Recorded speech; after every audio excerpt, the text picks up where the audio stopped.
আসসালামু আলাইকুম। I am Sara from Sara's blog. চলে আসলাম নতুন আরেকটা ব্লগ নিয়ে।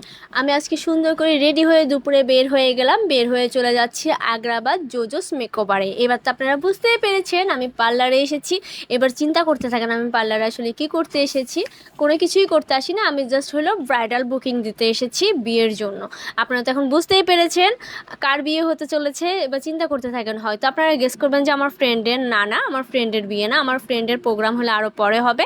এবার আপনারাই গেস করতে থাকেন আমি কার বিয়ে ব্রাইডাল বুকিং করতে আসছি।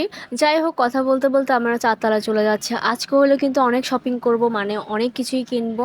কারণ হলো কোথাও যেতে হলে, কোনো প্রোগ্রামে অ্যাটেন্ড করতে হলে আমার কাছে মনে হয় যে আমার হয় জুতা নেয়, না হলে ড্রেস নেয়, না হলে আমার ব্যাগ নেয়, না হলে আমার হিজাব নেয়, মানে অনেক কিছু। আর তার মধ্যে হলো আজকে হলো আমি দুপুরে বাহিরে লাঞ্চ করবো। আর কোথায় লাঞ্চ করবো সেটা অলরেডি একটা ব্লগ কিন্তু আমি আমার পেজে আপলোড দিয়েছি, যারা দেখে নাই তারা অবশ্যই দেখে নেবেন। তো আমি অলরেডি চলে এসেছি জোজোস মেকওভারে। এখানে আমার কোনো সময় আসা হয় না, আমার ফ্রেন্ড এখান থেকে ফেশিয়াল করাইছে। আর ওদের পেজটা আমি ঘুরে এসেছি, ভালোই লেগেছে ওদের, মানে সাজগোজগুলো আমার কাছে মোটামুটি ভালোই লেগেছে, সেই জন্য চলে এসেছি। তো সব কিছু কথাবার্তা বলে সব কিছু ফিক্স করে ওখানে দেখলাম ভালোই মোটামুটি মানুষ ছিল। আর আমি বলে দিয়েছি কয়টা বাজে আসবো, কখন আসবো, সব কিছুই বলে দিচ্ছি যাতে আমাদের একটু আর্লি ছেড়ে দেয়।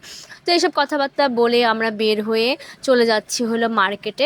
আমি হলাম জুতা কেনার জন্য আখতারুজ্জামান সেন্টারে চলে গেছি। তো ওখানে যাওয়ার পর আমার কাছে এই শ্যুটা ভালো লেগেছে, এগুলো একবার নর্মাল শ্যু, মানে পার্টি হিসেবে আমার কাছে একবারেই বেশি সিম্পল লেগেছে। এমনি নর্মাল রাফ ইউজের জন্য বা কোথাও ঘুরতে গেলে ঠিক ছিল, বাট বিয়ের প্রোগ্রামের জন্য আমার কাছে মনে হচ্ছে আর একটু গর্জিয়াস নিলে একটু ভালো হয়, মানে একটু হিলালা নিলে ভালো হয়। তো আমার ওইটা তেমন একটা ভালো লাগে না, এই শ্যুটা ভালো লেগেছিলো। তো এটার দাম একটু বেশিই বলেছিল, তা আমি চিন্তা করলাম যে না, এটা হবে না। এর মাঝে আমি একটা পার্টি ফ্রক দেখলাম, ভালোই লেগেছে, কিন্তু এটা কোনো কালার ছিল না। তারপরে যাই হোক, ক্ষুদা লেগে গেল, তো আমরা চলে গেলাম পেয়ারি তেহরিতে। এটা সম্পূর্ণ ব্লগ কিন্তু আমার পেজেই আছে, যার কারণে আমি সম্পূর্ণটা দিলাম না। কিন্তু পেয়ারি তেহরি থেকে পেয়ারি খেতে গিয়ে খুব স্যাড হয়ে গেলাম। যাই হোক, স্যাড হয়ে কি হবে, কোনো মতে বিরিয়ানিটা খেয়ে আমরা পেট ভরে এরপরে চলে যাব আমরা শপিং করার জন্য। সেজন্য আমাদের দেখেন আমরা কি কি নিয়েছিলাম সেটা তো আমি বলেছিলাম, তার জন্য আর নতুন করে আর বললাম না। তারপর আবার চলে গেলাম ব্যাংকক মার্কেটে। সেখানে গিয়ে আমি ফিক্সড প্রাইজের দোকান থেকে আমি একজোড়া জুতা পছন্দ করে ওই জুতাটাই নিয়েছিলাম।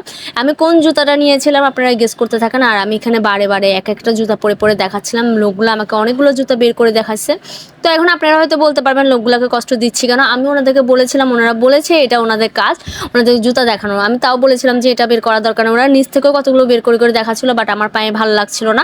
অনেকগুলো জুতা আছে যে দূরে থেকে দেখতেই সুন্দর, পায়ে পড়লে ভালো লাগে না। আবার অনেকগুলো আছে পায়ে পড়লে ভালো লাগে কিন্তু দেখতে তেমন একটা ভালো লাগে না। আমি বিসমিল্লাতে যে ফিক্সড প্রাইজের দোকানে গিয়েছিলাম, ওখান থেকে এক জোড়া জুতা নিয়ে ফেলেছিলাম। তা আমি আসলে খেয়াল করি না ওটা ফিক্সড প্রাইজের দোকান ছিল, ডক্টর শুজ ছিল। আমি চিন্তা করলাম ডক্টররা আবার শু বানায়, যাই হোক এটা একটা টাইটেল আর কি ওদের জুতার নামে। আর হলো পূজা উপলক্ষে কিন্তু ওরা ডিসকাউন্ট দিচ্ছে, কত পার্সেন্ট জানি ডিসকাউন্ট দিয়েছিল, আমি আসলে ভুলে গেলাম। তারপরে কিছু কসমেটিক নিলাম, তারপরে হিজাব নিলাম, ওগুলো আসলে ভিডিও করা হয় না। আর আপুরা চলে এসেছে, তো এটা শুনে তাড়াতাড়ি বাসায় চলে যাচ্ছি। তো আজকের এই শপিংয়ের ব্লগটা কেমন লেগেছে, ভালো লেগে থাকলে অবশ্যই লাইক কমেন্ট শেয়ার করে পাশে থাকবেন। থ্যাংকস ফর ওয়াচিং, আল্লাহ হাফেজ।